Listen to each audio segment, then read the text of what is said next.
पुरानी गली की कहानी। शहर के बीचों बीच एक पुरानी गली थी, तंग, टेढ़ी, मेढ़ी और खामोश। दिन में तो वहां कुछ लोग आते जाते दिख जाते थे, लेकिन जैसे ही सूरज ढलता उस गली पर सन्नाटा छा जाता। लोग कहते थे वहां कुछ अजीब होता है। गली के आखिरी छोर पर एक पुराना मकान था।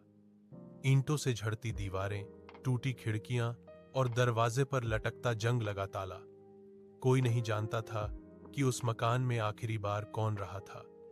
बस इतना मालूम था कि कई साल पहले वहां एक बूढ़ी औरत रहती थी, जो रात को अपने घर की खिड़की से किसी का नाम लेकर पुकारा करती थी। एक दिन रवि नाम का लड़का, जो नई कॉलोनी में रहने आया था, दोस्तों से शर्त लगाकर उस गली में रात को गया। हाथ में टॉर्च, दिल में डर, वो धीरे धीरे चलता हुआ उस पुराने मकान तक पहुंचा। उसने देखा दरवाजे का ताला टूटा हुआ था। अंदर घुसते ही ठंडी हवा का झोंका आया।